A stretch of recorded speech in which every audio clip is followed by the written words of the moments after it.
సంపాతి ఈ మాటలని వానరాలకి చెప్పగానే కాలిపోయిన ఆయన రెక్కలు మళ్ళీ పుట్టాయి. అప్పుడు ఆయన తన ఎర్రటి రెక్కలను అటూ ఇటూ ఊపి చూసుకున్నాడు. ఆనందంతో ఆ సంపాతి ఆకాశంలోకి ఎగిరిపోయాడు. ఇంకా అక్కడున్న వానరాలకి ఇది చూడగానే చాలా సంతోషం వేసింది. సముద్రాన్ని దాటుదామని వాళ్ళందరూ కలిసి సముద్రం యొక్క ఉత్తర తీరానికి చేరుకున్నారు. అప్పుడు వాళ్ళు అనుకున్నారు, ఈ 100 యోజనముల సముద్రాన్ని దాటి ఆవలి ఒడ్డుకి వెళ్ళగలిగిన వాడు ఎవరు? ఎవరి వల్ల ఈ కార్యం జరుగుతుంది? ఎవరు అంతటి సమర్థుడు అని అడిగారు. అప్పుడు శరభుడు లేచి, నేను 30 యోజనములు వెళతాను అన్నాడు. వృషభుడు 40 యోజనములు వెళతాను అన్నాడు. గంధమాదనుడు 50, మైందుడు 60, ద్వివిధుడు 70, సుషేనుడు 80. అప్పుడు జాంబవంతుడు లేచి, నేను ఇప్పుడు ముసలివాడిని అయిపోయాను, నేను ఇప్పుడు 90 యోజనాలు ఎగరగలను అన్నాడు. అప్పుడు అంగదుడు, నేను 100 యోజనాలు వెళ్ళగలను, కానీ తిరిగి మళ్ళీ ఈ 100 యోజనాలు రాలేను అన్నాడు. అప్పుడు జాంబవంతుడు, అయ్యో అది మహాపాపం. ప్రభువు వెళ్ళి పని చేస్తుంటే ఆయనని సేవించేవారు హాయిగా కూర్చుంటే అది చాలా అసహ్యంగా ఉంటుంది. నువ్వు వెళ్ళకూడదు. నువ్వు మాకు పనిని పురమాయించాలి. ఎవరిని పంపాలో నాకు తెలుసు, వాడిని నేను పంపిస్తాను.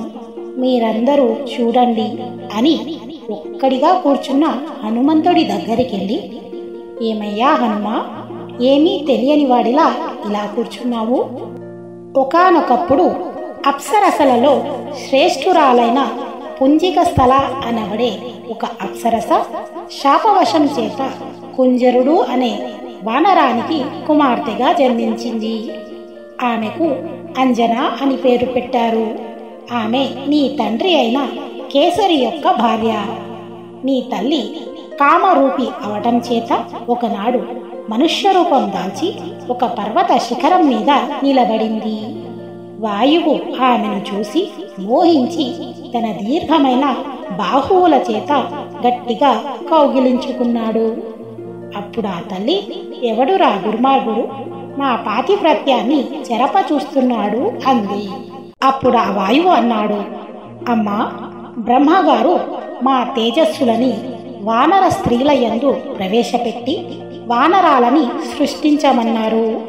అందుకని నీ పాతివ్రత్యానికి భంగం కలగకుండా గొప్ప పరాక్రమము ఉన్నవాడు, బుద్ధిమంతుడు, నాతో సమానంగా దూకగలిగినవాడు, ఎగరగలిగిన వాడైన పుత్రుడు కేవలం నిన్ను నేను మానసికంగా చూసినంత మాత్రాన నీ కడుపు యందు జన్మించనున్నాడు అన్నాడు.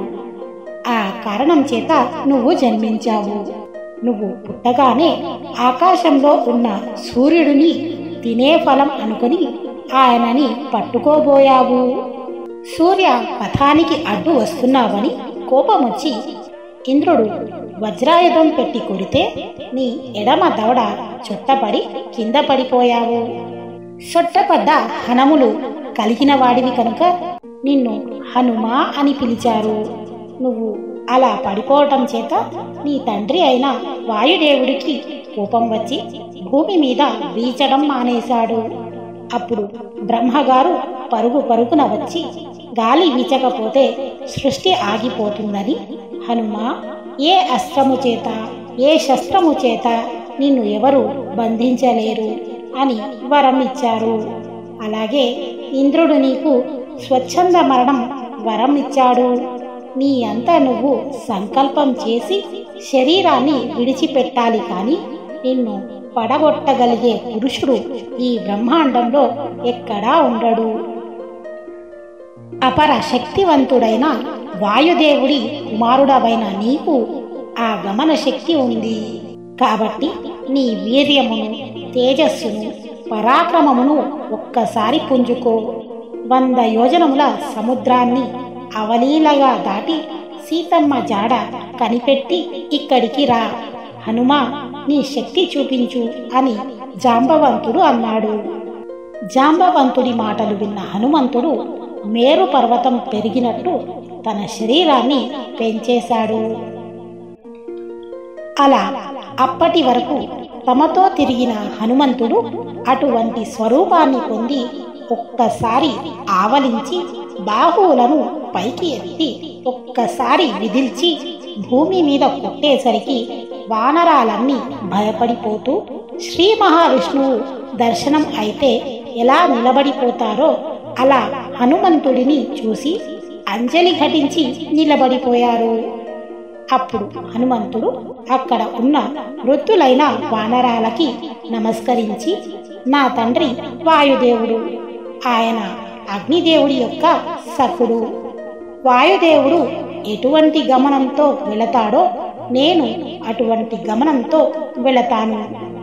నేను వెళుతున్నప్పుడు నాకు అడ్డొచ్చిన ఏ ప్రాణినైనా నా వక్షస్థలంతో గుద్ది చంపేస్తాను, పర్వతాలని చూర్ణం చేస్తాను, సముద్రాన్ని కలయ తిప్పుతాను. నా బాహువుల శక్తి చేత ఈ సముద్రాన్ని తిరగతోడుతాను. 100 యోజనములే కాదు, 10,000 యోజనాలైనా సరే కొన్ని వేల మార్లు అటువైపు నుంచి ఇటువైపుకి వెళతాను. ఇక్కడి నుంచి లేచి దక్షిణ దిక్కున ఉన్న సముద్రాన్ని ముట్టుకుంటాను. రావణుడిని కొట్టి చంపేస్తాను, లేదా లంకను ఫెల్లంఘించి చేతితో పట్టి సముద్రానికి ఈవలి ఒడ్డుకు తీసుకువచ్చి రాముడి పాదాల వద్ద పడేస్తాను. ఇక నా పరాక్రమము ముందు నిలబడగలిగిన వాడు లేడు. ఈ భూమి నన్ను తట్టుకోలేకపోతుంది. అందుకని మహేంద్రగిరి పర్వతం మీద నుంచి బయలుదేరుతాను అన్నాడు. అలా ఆ మహేంద్రగిరి పర్వతాన్ని ఎక్కుతుంటే అక్కడున్న గంధర్వులు, విద్యాధరులు ఎగిరి పారిపోయారు. అనిల కుమారుడి పదఘట్టనకి ఆ పర్వతం కంపించిపోయింది. చెట్లు నేలరాలిపోయాయి, మృగములన్నీ దిక్కులు పట్టి పారిపోయాయి. హనుమంతుడిని చూసిన వానరాలు, మహానుభావ, ఋషుల యొక్క ఆశీర్వాదము చేత, గురువుల యొక్క ఆశీర్వచనము చేత, దేవతల యొక్క ప్రభావము చేత ఏ విధమైన ప్రతిబంధకము లేకుండా 100 యోజనముల సముద్రాన్ని దాటి సీతమ్మ జాడ కనిపెట్టి తిరిగి నువ్వు ఎప్పుడు వస్తావా అని ఒంటి పాదం మీద నిలబడి ఉంటాము. ఇన్ని కోట్ల వానరాలకి ప్రాణము పెట్టిన వాడిగా కీర్తి గడించెదవుగాక.